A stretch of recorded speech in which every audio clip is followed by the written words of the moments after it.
We acknowledge the original owners of the land on which we podcast, whose stories were told for thousands of years. Today, we are recording in Meanjin. We pay our respects to elders past and present who may be listening. Sovereignty was never ceded. A quick note before we get started that there may be some swearing in today's podcast. If you don't like swearing or usually listen with children in the car, you have been warned. This episode of What in the NDIS Now is brought to you by Astalty. Astalty is the software solution for NDIS professionals built by NDIS professionals. Astalty is my go-to software, and Astalty is trusted and loved by hundreds of other NDIS providers. I love how easy it is to use and how it keeps all my participant information, notes, and invoicing all in one place, available to me anytime from any device. Sign up now for your 14-day free trial. Head to astalty.com.au to sign up now. See for yourself how much easier managing all your NDIS business needs are by using Astalty. Thanks again to Astalty for sponsoring today's episode.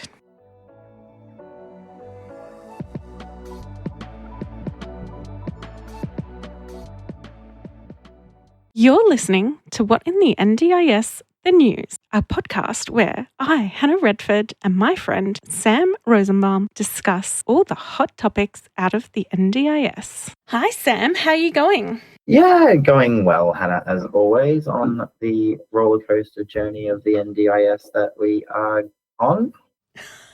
That's a really great way to put it. And actually funny you should say that, because I recently provided a training and I actually put pictures of roller coasters throughout it.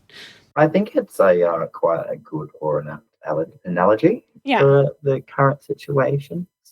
Sometimes you get to one point and you feel like you just want to throw up, and other times just quite excited by it all. Or you just want to scream. Yeah, the whole way through.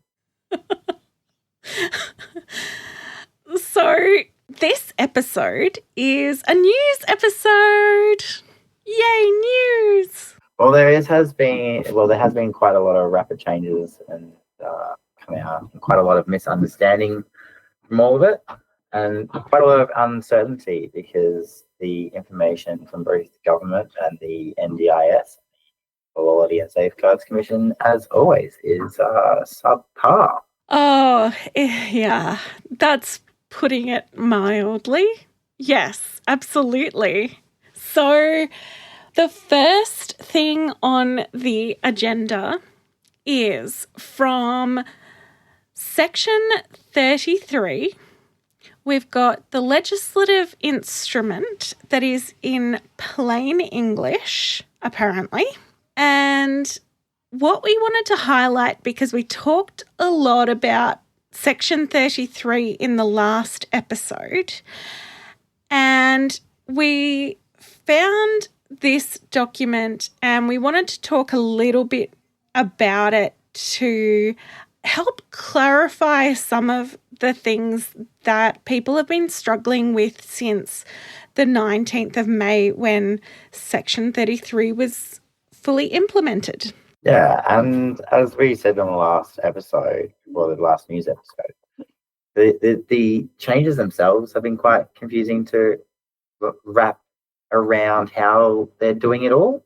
So, and what we've seen following the 19th in terms of implementation as well seems to be quite varying. Which is par for the course, because it seems like nobody at the NDIA can get together on their training and make sure that everyone who works there gets the same training.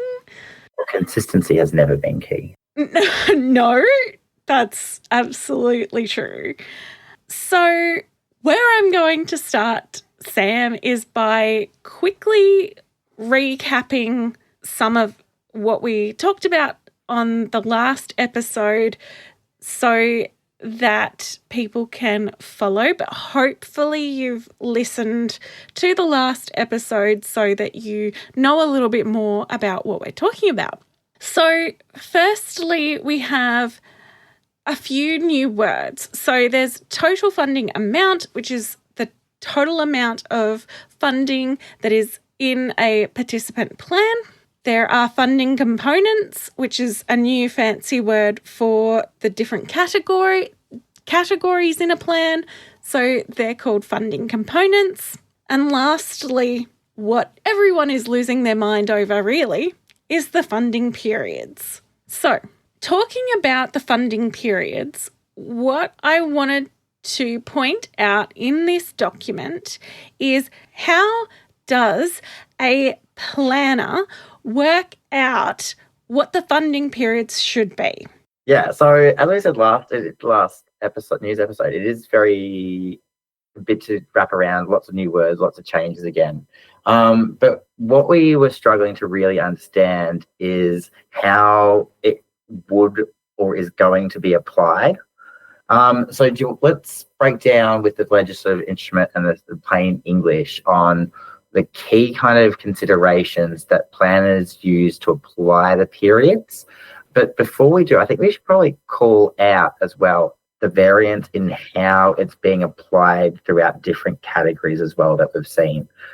Right. So what is happening is that sometimes core, for example, if you live in a SIL, might be 1 monthly, or if there's another reason that we'll talk about in a second, that your funding period might be less or more frequent than the 3 monthly.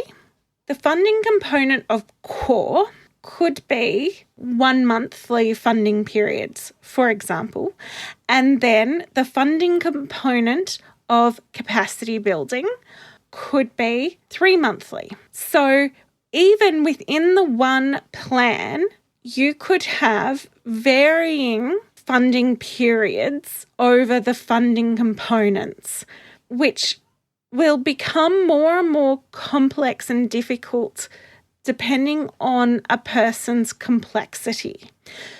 Yeah, so if we're going to break it down on a simplistic level kind of thing, we've got varying degree of the basic or the default application of this is meant to be 3 months. Different services or higher risk services might be shorter funding periods, as Sil was called out. We know that home and living is a big area, a big risk, and there's lots of challenges that both providers and problems that participants face in the sector. So that would be why we would see that, especially on a risk-based factor. Something like physio or OT might have a bit of a further stretch as well. As we said last episode, and as you pointed out, Hannah, if your OT is going, we're going to need more in this period to do intensive sort of thing, we need to call that out. But there's flex to be able to do that, or expand a funding period to allow for more of the percentage of the money within each funding period. In this legislative instrument, we have specifically what the planners are using to work out the funding periods. So what they are is previous spending by the participant, plan nominee or plan manager, whether a participant may be at risk of fraud or exploitation, whether there is risk of the total funding in a participant plan being exceeded, the total funding amount of the plan and nature and costs of supports in the plan, whether the participant has requested a variation or reassessment of any of the participants' plans more than once without providing information about the change of circumstances. Yeah. So very similar to kind of how the periods and where we got from them, the comment that I made the last news episode relative to kind of what caused all of this. We won't go back down it, but we're self-led in this area. And this is another part of that self-led sort of overall issue we have with that. is how we've ended up in all the ability for the bad press to happen in the first place. This is a root cause of it, and the failures in to adequately address the problem a lot earlier, or actually follow through in being a regulatory body and catching out and calling out and working with providers a lot sooner than what we have been. The last 10 years, we've had a commission that policy or status has been, we're going to work with you and help providers do better. And we're not going to call you out. But we're seeing the reality of them, the inadequacies of them doing nothing from the last 10 years and then crashing down. This is a control mechanism to help with it, essentially, from a regulatory power. So if we specifically call out the fraud and exploitation, if your funding is locked into a period that for what you need, I will preface this with assuming that your planner has given you an adequate budget to start with. Which you certainly can't rely on. No, unfortunately, and that's a different matter. So I think it's probably good to call it out that there's lots of issues with all of this, but not all of them are relative to what we're talking about today with the funding periods. But if we're looking at exploitation, if your money's capped at a certain period, then there's no way for someone to overutilize that earlier than they should be. As I said, around that strategy of overutilization, this is the way that the government essentially ensures that you're always going to have money throughout the period, the length of your whole plan, for what you're meant to be getting it for, and that if there is a bad actor, it's prevented from them taking advantage of the plan or the plan being taken advantage of in the first place. And I won't lie, back in my days of support coordination, I used to have a whole process of mapping out the participant budget to ensure that there was enough support hours for me to do what I needed to do through each quarter. Businesses, we run on quarters, so I need to know how many hours I need to be doing to make sure I'm making enough money from the quarter. It was just kind of pure maths and logic from that sort of point of view, which doesn't necessarily take the people component into it. But it did ensure that no one was like, sure, I did a lot of pro bono, but I knew where that pro bono was going to, how much that was, and fully trackable, and what my utilization actually was meant to be. And then a lot more of the stuff that I use and consult with my customers on around capacity. I think there's a lot of issues with the fact that support coordinators for a very long time have done a lot of pro bono work, and then the NDIA have taken that for granted and they just expect it now. And the other problem is that support coordinators have not been putting in their reports, by the way, we also used this amount pro bono to get this and this and this done. I always put that in my reports, but I know many don't. And that has also added to support coordinators continuing to do pro bono because the agency doesn't actually understand what it is that support coordinators do. I think providers can definitely, like direct support provider can definitely take a lot from that as well. Because I know quite a lot of providers that will have a lot of pockets from just needing to provide support, and unfortunately somewhere along the line someone moves someone to an agency managed and they're not registered and no one decided to tell anyone. There's lots of real complex sort of things and failures along the system and way. Yeah. So the next thing I wanted to point out is that on the NDIS website there is a message from the CEO about supporting you to manage your NDIS funding. This was released on the 20th of May, the day after these changes came into being. This is really frustrating to me because this announcement should have been made months out, at least, and then continued to be talked about so that we all knew it was coming. Then what frustrates me about what is written here is that it's all for you. What it starts out with saying is, we've heard that receiving all your funding at the start of your plan can make budgeting hard. Different funding periods are being introduced from the 19th of May, yesterday, to help make sure supports are available when you need them and reduce the risk of running out of funds early. Bullshit. This whole thing is complete and utter bullshit because they're not doing it to help the participants. That's horseshit. And it's you're 100% right there. It's not, as I've said, it's a cause and effect, and this is how they're dealing with the way that they see the government seeing that it's the way to deal with it, rightly or wrongly. But the fucking communication strategy from everyone around everything on these changes is just beyond a fucking joke. Absolutely. All right, Sam, there's been some changes to the Child Safe Organisations Act. Can you tell us a little bit about those changes? Well, so there was a significant piece of legislation introduced in Queensland government, which was the Child Safe Organisation Act of 2024. It's aimed at promoting and protecting the rights and interests and well-being of children. So the Queensland and, quite frankly, the states are all poorly equipped to manage child rights and child problems, as a lot of people have experienced who's dealt with anyone in the child justice system or child safety. Yeah, let's not go down that. But it's the idea of this is to expand the reporting and the way that we're meant to engage with young children is more solid within the Queensland framework. And I think it's a really positive thing, especially in the disability sector, because what we've lacked with it is a real clear understanding of what the reporting guidelines are for someone working in like non-aligned, specifically assessed mandatory reporter for certain things.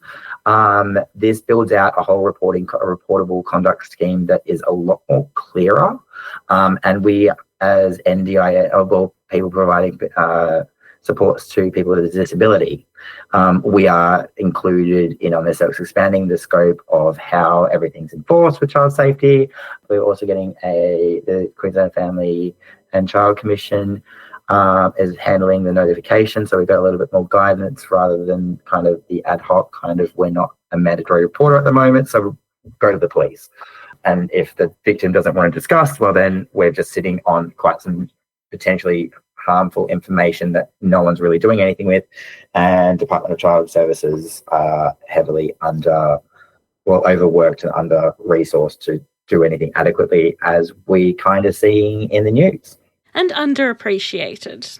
Yes. So I think this is a really good thing with the nature of the history of where we've been, where we're going, and get some clarity around how to work with the framework and keeping children safe. But we also have some 10 universal child safe standards and principles that are applied to it. Check it out. We'll include a link to the timeline, but providers need to know that you need to get this all sorted and wrap your heads around it by the 1st of October this month. So we've got a pretty short time frame to everyone to get your heads around it. Providers need to be really looking at their policy and procedure providers who they got the documents from, or looking at their documents to see how everything needs to be uplifted, and as well as staff training around those reportable notifications. And if you have any concerns, go and see Sam. That too. The next news item is about the update into the independent review on music and art therapy, because I know you've all been wanting to hear about that. So, Dr. Stephen Duckett undertook this research and he has now given his final report to the NDIA. They are currently considering the recommendations in the development of organisational guidelines, and they are not releasing the report, or the response until sometime in the future. It just says it'll be published later this year, like literally says later this year with no date, and then says no changes to the status of music and art therapy until sometime later this year. Well, if anyone needs a good understanding of the importance of good communication, this is a fantastic example of what not to do in a shit show. Yeah. Because, my motto is planning and preparation prevent piss poor performance, and part of all of that is communicating the plan. Right? This is not communicating that plan at all. So there's failure to plan, and there's piss poor performance because there was no planning and preparation. Yep. But that seems like a good point to wrap up this sort of short blast. There's a lot more sort of coming away as always, and we're sort of putting a bit more of these episodes together on a more frequent basis now. Yep. And we're so excited and thankful for you listening. Until next time, bye. Huzzah. Thank you for listening. Please share with people you know. Until next time, as the Green Brothers say, don't forget to be awesome.